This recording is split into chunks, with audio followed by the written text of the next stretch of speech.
And welcome back. آپ دیکھ رہے ہیں آج پاکستان. آج ملو پاکستان میں ہم آپ کی ملاقات کرا رہے ہیں ایک بہت ہی ہونہار بایو میڈیکل انجینئر سے جنہوں نے یقیناً پاکستان کا نام روشن کیا ہے. گزشتہ 17 برس سے وہ اس شعبے سے منسلک ہیں اور دنیا کی بہترین یونیورسٹیز سے انہوں نے تعلیم حاصل کی ہے. He is come back to work and study alongside and discover and invent new things at the NUST University. ان کا حالیہ کارنامہ یہ ہے کہ اب پاکستان میں اپنے locally manufactured heart stents موجود ہیں. اس کی کیا اہمیت ہو سکتی ہے, کس طرح یہ لوگوں کے لیے علاج کو اور ایک کوالٹی لائف کو ان کی دسترس میں لا سکتا ہے. سب سے پہلے اس بارے میں آپ کو دکھاتے ہیں یہ رپورٹ اور پھر ان سے گفتگو بھی کرتے ہیں. لیٹس ٹیک پاکستان میں دل کے امراض میں مبتلا مریضوں کے لیے اب سٹینٹ ملک میں ہی بنائے جائیں گے.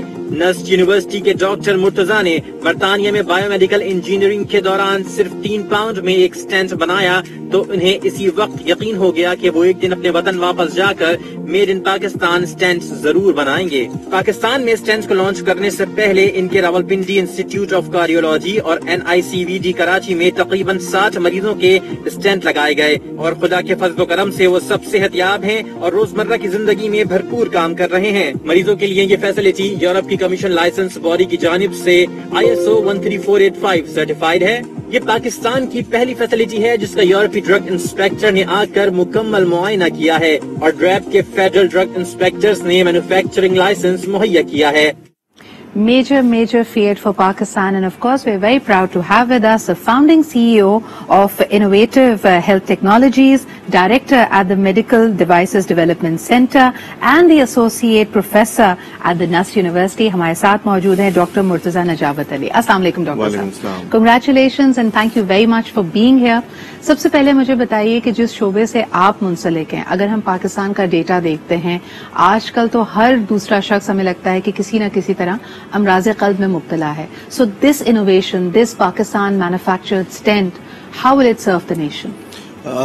As we all know, per capita expenditure on healthcare is severely fall short on the on the required levels in Pakistan. And Pakistan, unfortunately, is the 18th country. It ranks as the 18th country according to World Health Organization in coronary heart diseases. Okay. And it falls under the red alert zone. So, with the crowning achievement of Medical Devices Development Center, which has been established under the special directive of Prime Minister Office at NUST University, and Pakistan has become the second Muslim country after Turkey to have its own manufacturing facility for cardiac stents and other medical devices like angioplasty. یہ major چیز ہے جس کو ہم آج یہاں پہ celebrate کر رہے ہیں کہ اگر اسلامی دنیا میں دیکھا جائے تو ترکی کے بعد پاکستان دوسرا وہ ملک ہے جس کے پاس یہ فیسلٹی موجود ہے, because it's a very sensitive matter. یقیناً کارڈیاک ہیلتھ بھی اس میں انوالو ہے. جو اس کا پروڈکٹ بننا ہے اس کو کاسٹ افیکٹو ہونے کے ساتھ ساتھ کوالٹی یعنی معیار کے تمام اسٹینڈرڈس پہ پورا اترنا ہے. Doctor Murtaza, you are able to do it, جو ہم ابھی رپورٹ میں بھی لوگوں کو دکھایا کہ آپ نے جو اسٹینٹ UK میں بنایا اس کی کل مالیت 3 پاؤنڈ آئی تھی, تو آپ نے کہا کہ یہ بہت حد تک ممکن ہے اور آج آپ نے یہ کارنامہ پاکستان میں کر دکھایا.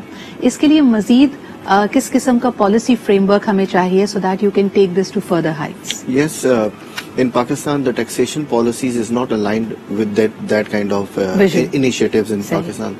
So tax exemptions اور جو ہمیں یہ جو امپورٹس کے اوپر ایشوز آتے ہیں, ہم جو مشینری امپورٹ کرتے ہیں, را مٹیریل اسپیسیفکلی جب different parts of the world سے ہم جب اٹھاتے ہیں, لیتے ہیں اور شپ کرواتے ہیں تو اس کے اوپر ڈیوٹیز اور یہ جو فریٹس اور یہ جو ہمیں ٹیکسز پڑتے ہیں اگر وہ ایگزمپٹ کر لیے جائیں تو میرے خیال سے that will boost that kind of industry. Doctor Murtaza, اس وقت آپ کی جو پروڈکشن فیسلٹی ہے اس میں اگر میں یومیہ یا ماہانہ یا سالانہ ہم کتنے اسٹینٹس پروڈیوس کر پاتے ہیں اور ان کی ایکسس پاکستان کے مختلف شہروں میں علاقوں میں کس طرح ممکن بنائی جا رہی ہے؟ پاکستان میں there is no such industry till date except for innovative health technologies.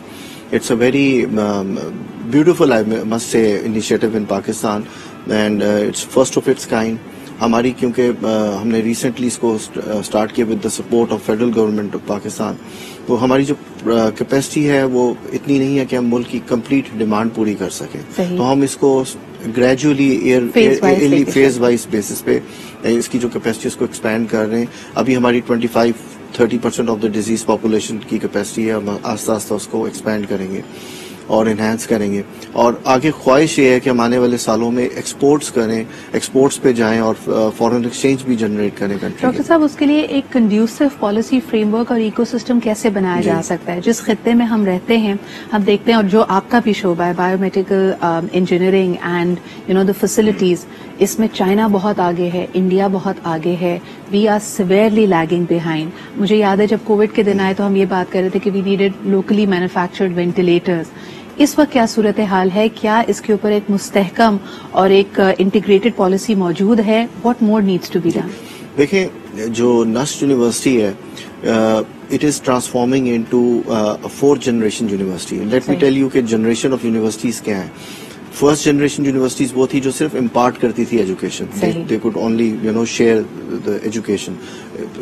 More than a centuries ago, the first university was in Bologna, Italy, I must say.